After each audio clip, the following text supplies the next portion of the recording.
Guys, it's Tina. I just wanted to say hi, take a quick second.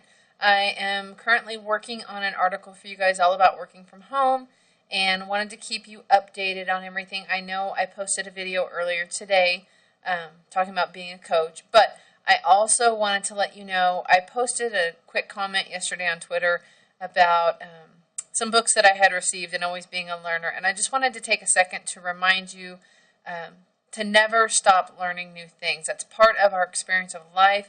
It's how we grow, it's how we better ourselves, and it's how we get further, especially in the life and times that we're in right now. And I know that sounds cliche, and I know that sounds like, oh, okay, well, that's just Zen thinking and all that, but it really is something I've tried to live by all my life, and it doesn't matter if it means taking online classes, furthering your education. Number one, you're always an example. And for me, it's an example for my kids to know that I've taken extra classes, whether I'm in college or not. They've watched me take my extra classes. I wanted to learn sign language, so I went back to school and took a class just to learn sign language. And so for them, they know that their mom is always learning something new. I'm always trying to do something new and find out more about different things. Their dad's the same way, except with him, he's very interested in history. So he's constantly reading books about history or different historical events or watching a movie about something in history. So my kids know that learning is just a constant life process. You're always growing, you're always changing, and really that's the only thing in life that is consistent, is that change is always there. So I just want to really, really encourage you to always have a book, whether it's on a Kindle, whether it's through a class, whether it's just learning something on your own. It doesn't matter what it's about. I read books all the time on various subjects, everything from fiction books to books on finance, to books on being a better parent, to books on homeschooling, working from home, just bettering myself.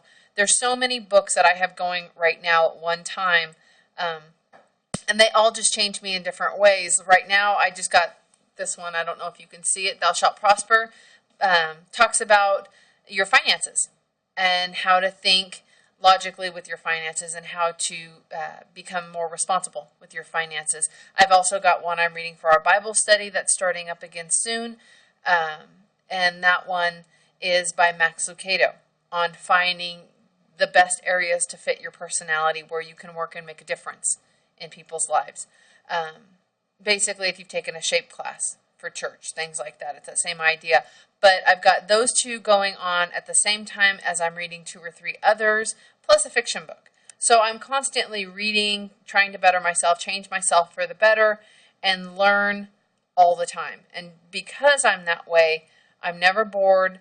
I'm in a constant state of flux, but I'm constantly growing and getting better. And I see it in my relationships with other people, and I see it in my finances, and things don't seem to go backwards for me. They may change and things aren't perfect all the time, but for every step I take backwards, I take 2, 3, 5 forward, instead of a lot of people where you feel like you may be living paycheck to paycheck, but you're never getting ahead. I always seem to be, for every step backwards, I take at least an extra step forward. So I'm always at least getting ahead.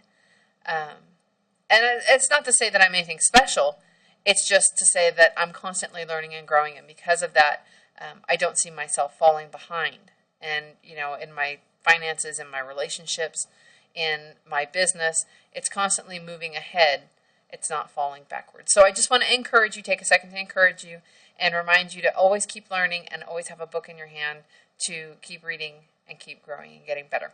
Until the next time, tomorrow we have a run. So until tomorrow, I will talk to you guys soon. Have a good weekend. Bye-bye.